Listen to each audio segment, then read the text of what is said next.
ini ya, harus ore-orean, Ustazah akan ini menampilkan foto aja, fotonya ore-oreannya Ustazah Seri ya. Ya, kita kelihatan nggak?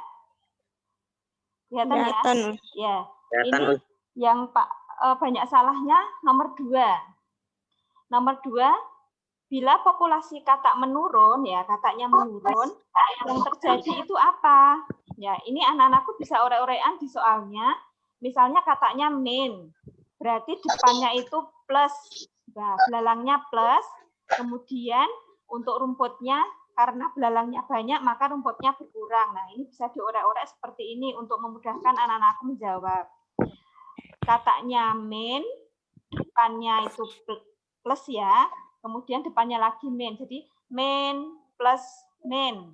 Nah, jadi apa? Belalangnya meningkat. Kemudian kalau misalnya ada pilihan rumputnya itu akan berkurang. Kemudian karena kataknya ini berkurang, maka yang memakan katak pun dia juga akan semakin berkurang karena makanannya tidak ada. Untuk nomor 2 jawabannya B. Ya, jadi ingat ya, ini rumusnya ini. Min plus min. Itu belakangnya min. Gitu ya. Kemudian untuk yang nomor 3 juga banyak yang salah. Hubungan antar makhluk hidup yang termasuk simbiosis mutualisme. Nah, mutualisme itu apa?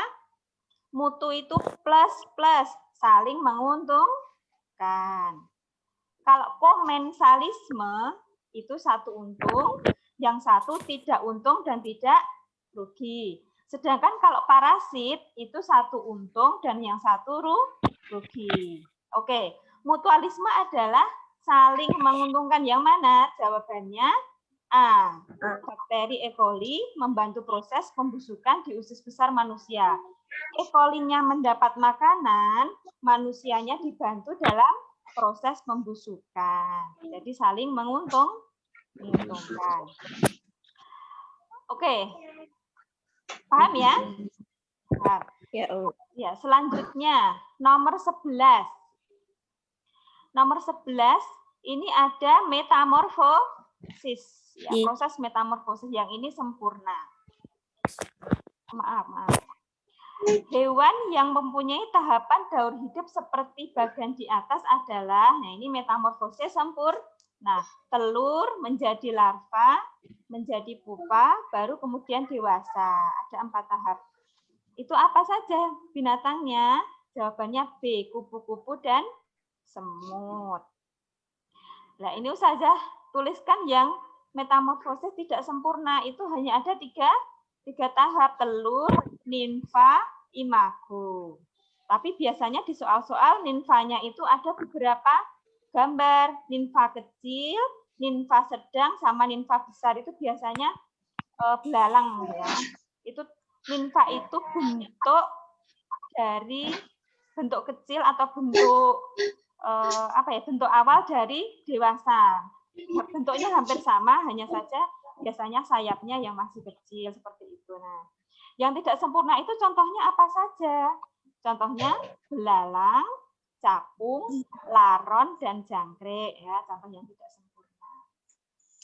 Oke.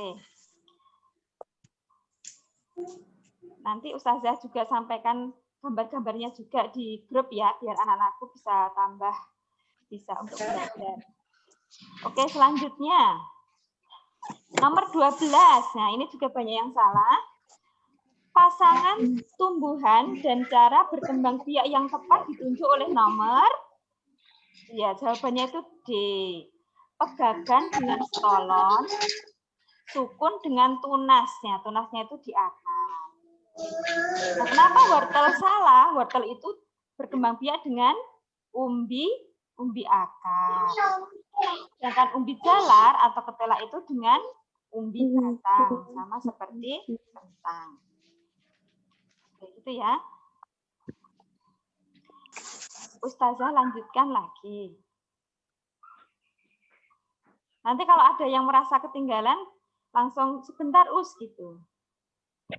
Misalnya diulangi nomor ini Us gitu ya. Oke, Ustazah lanjutkan. Nomor 16, maaf agak kecil karena 2 nomor ya. Nomor 16.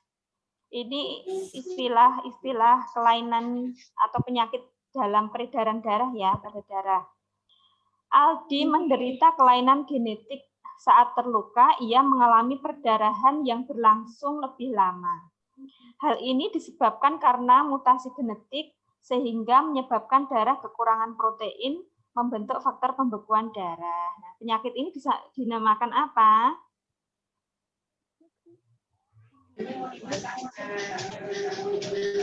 Nah, jawabannya itu C, hemofilia. Jadi tidak bisa membeku darahnya ya, hemofili itu. Jadi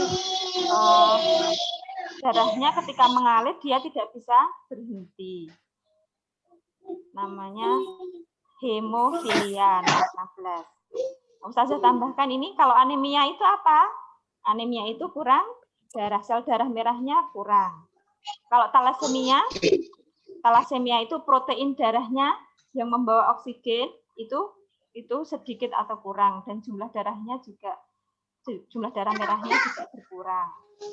Kemudian kalau leukemia itu kanker darah. Oke, Ustazah lanjutkan lagi. Sekarang pernapasan ya. Ini ada contoh percobaan menggunakan botol, kemudian di dalamnya ada balon, dan di bawahnya juga ada karetnya. Nah, ini ketika karetnya itu dilepas, maka yang terjadi apa? Ya, terjadi ini balonnya akan mengempis. Jadi tekanan udara di dalam tabung tinggi, udara keluar dari balon sehingga balon mengempis. Ini mungkin di kelas 5 ya, Ustazah Wulan pernah ya praktek gitu ya. Jadi nanti Ustazah share untuk gambar balon dan ini ya botol percobaan untuk pernapasan ini. Nanti teman-teman atau anak-anakku bisa membandingkan ketika membrannya itu ditarik atau dipegang gitu ya, dibandingkan dengan membrannya ketika dilepas. Ini nomor 17 jawabannya B. Kemudian selanjutnya nomor 24. Ini tentang gaya.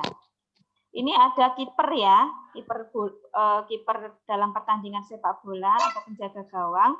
Nah, dia menghentikan bola yang ditendang ke arah gawangnya. Nah, ini maksud gaya yang terjadi di sini itu apa? Nah, kan bolanya bergerak ya, karena ditendang bergerak, kemudian dihentikan oleh kiper. Jadi jawaban nomor 24 adalah D. Benda bergerak menjadi diam. Ya, dihentikan oleh kipernya. Kalau contoh benda diam menjadi bergerak apa? Ya contohnya ya bola ditendang. Ya, nomor A ini contohnya apa? Ketika pemain bola menendang bola yang awalnya diam menjadi bergerak. Kemudian benda yang bergerak berubah arah, misalnya kalau permainan sepak bola ya ketika dia menerima operan bola, kemudian dia langsung mengoper ke temannya. Jadi dia membelokkan bola itu, arah bola.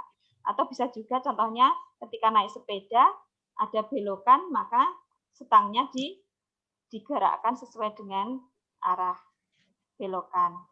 Kemudian untuk yang C, benda bergerak berubah kecepatan itu misalnya ya ketika bermain bola, bolanya menggelinding langsung kita tendang lagi. Jadi kecepatannya bertambah.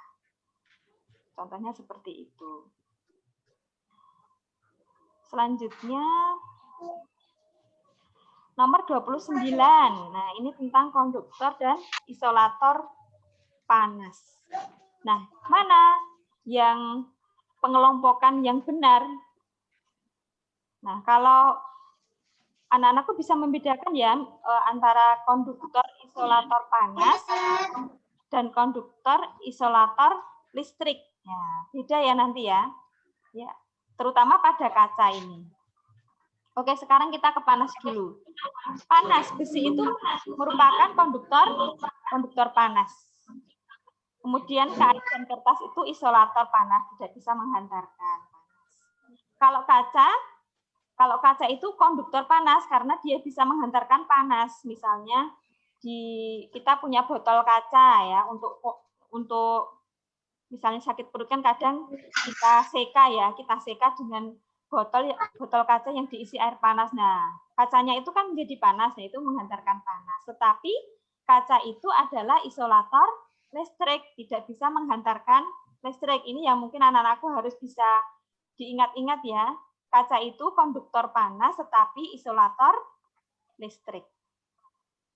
Kemudian yang kelima, aluminium. Aluminium ini adalah konduktor panas juga dan juga konduktor listrik, ya. Jadi nomor 29 mana yang benar? Ya, jawabannya D. Ya, 29 D. Ya, ingat-ingat ya, biasanya kaca ini sering keluar. Tentang kaca. Kaca adalah konduktor panas tetapi isolator listrik. Kita lanjutkan. Nomor 31 sekarang. Yang ketinggalan langsung bilang ya. 31 ini tentang rangkaian listrik ya. Ingat, anak-anakku ini juga sering sekali keluar dalam soal-soal. Ketika ada soal seperti ini, kita harus mengurutkan. Nah, soalnya saklar S1 ditutup, S1 ditutup. Berarti dia mengalirkan listrik ya, ditutup itu mengalirkan. Kemudian S2-nya dibuka berarti dia tidak S2 tidak dialiri listrik ya ketika dibuka. Nah, itu diurutkan mana saja yang dilalui oleh ini kabel ini. Berarti S1, L1-nya berarti menyala. Kemudian L4 pasti menyala. Nah, ini kabel ini juga bisa diurutkan. Oh, ke sini.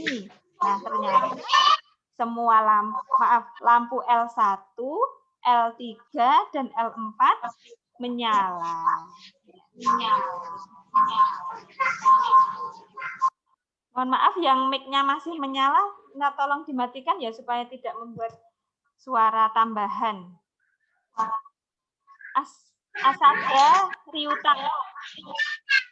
Asada Ryutaro mohon untuk mic-nya di mute ya. Ya. Paham ya anak-anakku, untuk ketika ada soal rangkaian listrik, nanti anak-anakku harus mengurutkan mana saja yang dilalui oleh kabel yang dari S1 ini, dari saklar 1. Ya tergantung pertanyaannya. Intinya ketika saklarnya ditutup itu yang mengalirkan listrik. Ustazah lanjutkan lagi. 34. Nah, ini sudah ke tata surya ya. Peristiwa yang diakibatkan oleh rotasi bumi. Rotasi bumi ditunjukkan oleh apa saja? Yang mana? Ya, ingat ya, ini juga harus dihafalkan karena kadang sering terbalik dengan revolusi bumi. Ya, kalau rotasi itu menyebabkan terjadinya 3 pembagian waktu di Indonesia. Ada waktu Indonesia Timur, waktu Indonesia Tengah, dan waktu Indonesia Barat. Kemudian gerak semu harian ya, gerak semu harian matahari. Ya, kita seakan-akan melihat matahari terbit dari timur dan tenggelam di barat itu juga karena rotasi bumi. Gerak semu harian matahari. Kemudian keliling bumi lebih panjang di khatulistiwa daripada di kutub. Nah, ini juga karena rotasi bumi. Ada penggembungan di daerah khatulistiwa. Itu yang disebabkan oleh rotasi bumi. Jadi 34 itu jawabannya D. Nah, sedangkan nomor 1, terjadinya gerhana matahari itu bukan diakibatkan oleh rotasi ataupun revolusi, tetapi diakibatkan oleh posisi antara bumi, bulan, dan matahari. Terus yang kedua ini baru diakibatkan oleh revolusi bumi, terjadinya musim kemarau dan musim penghujan, itu revolusi bumi. Revolusi bumi menyebabkan apa lagi? Ya, gerak semu tahunan ya. Kalau rotasi itu harian, kalau revolusi gerak semu tahunan matahari. Jangan sampai kebalik. Kalau tahunan itu revo, kalau harian rotasi. Itu ya.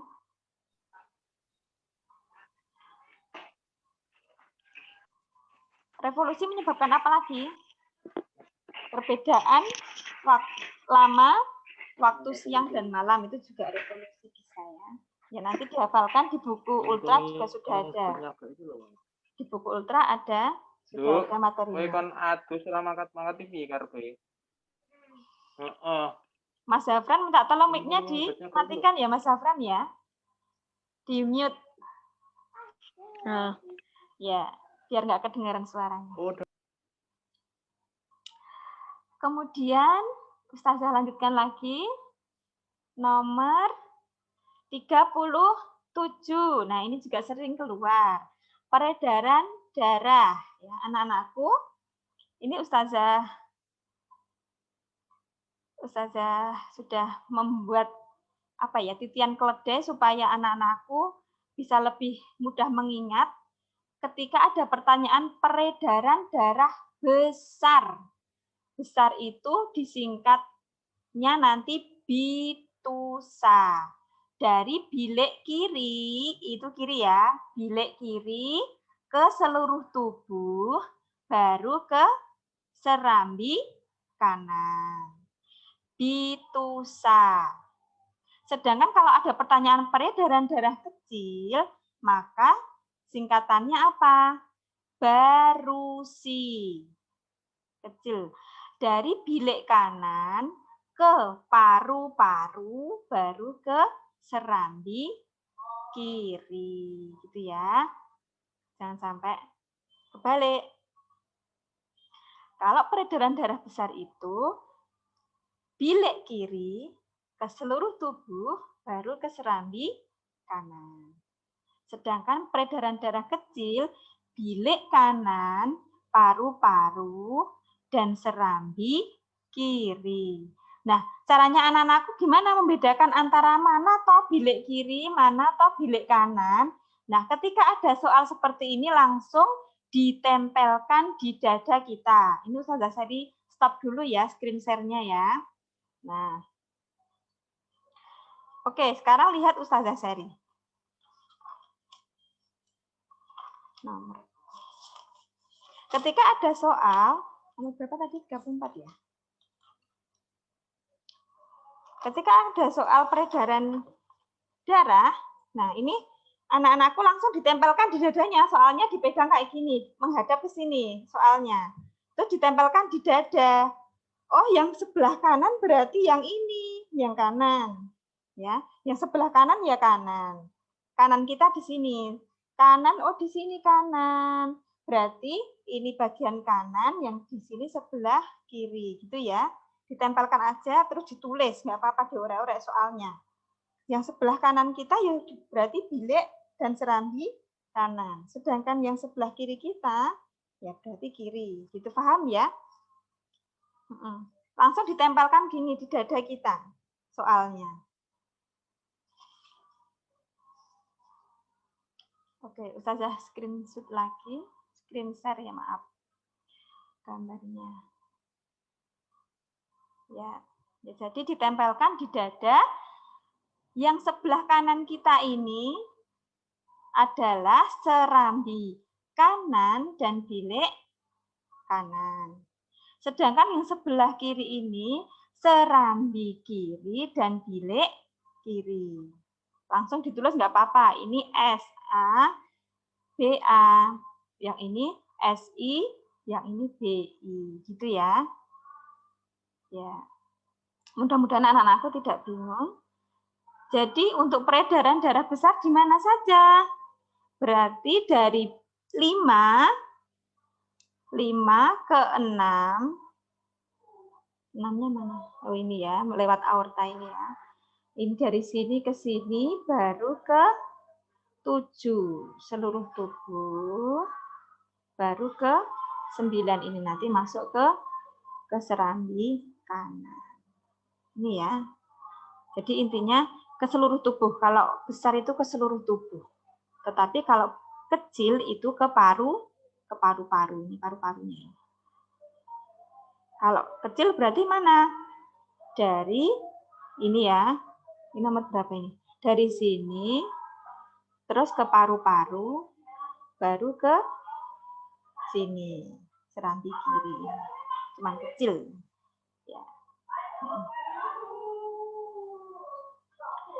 Ya, kalau ada pertanyaan peredaran darah kecil, maka jawabannya yang ini, dari bilik kanan, kemudian ke paru-paru, baru nanti dari paru-paru ke jantung lagi, serambi kiri. Ya. Ya, Ustazah lanjutkan lagi. Oh, sekarang sudah ke terakhir ya, nomor 40. Sekarang pertanyaannya, peristiwa gerhana bulan total dan gerhana bulan penumbra ditunjukkan oleh gambar nomor berapa? Ya, nanti insya Allah mudah ya. Kalau total itu pasti ada di dalam. Nah, di dalam sini, total. Umbra ya. Di umbra. Ini total. Sedangkan kalau sebagian itu di sini. Sebagian di umbra, sebagian di penumbra. Nah, sebagian nomor ini ya. Sedangkan kalau penumbra itu yang di sini. Nah, 5 dan 1 ini. Ini penumbra. Jadi nomor 40 jawabannya C, 3 dan 5. Gerhana totalnya 3 ini. Kemudian gerhana penumbranya nomor 5 dan nomor 1. Kalau ditanya gerhana bulan sebagian, berarti nomor 2 dan nomor 4. Ya, gitu. Oke, sampai di sini anak-anakku ada yang bertanya?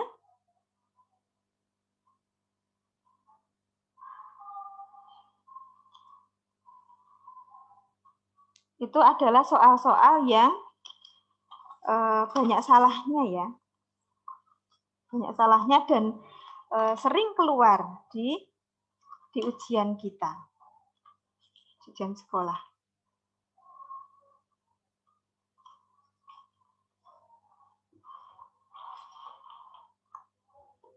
Ada yang bertanya?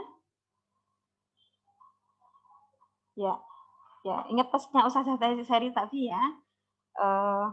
Untuk bilik kanan, serambi kanan, itu ketika ada soal, ditempelkan di dada kita, supaya tidak kebalik kanan dan kirinya. Langsung ditempelkan soalnya di dada kita. Itu ya. Sampai di sini ada yang bertanya? Oh, tidak ada. Kalau tidak ada, Ustazah Sari cukupkan. Walaupun masih ada waktu sedikit lagi ya. Oh ya, Vito tanya. Langsung aja. Mas Vito tanya. Oh enggak, ini soalnya ada tangannya. Ada tangannya kayak bertanya.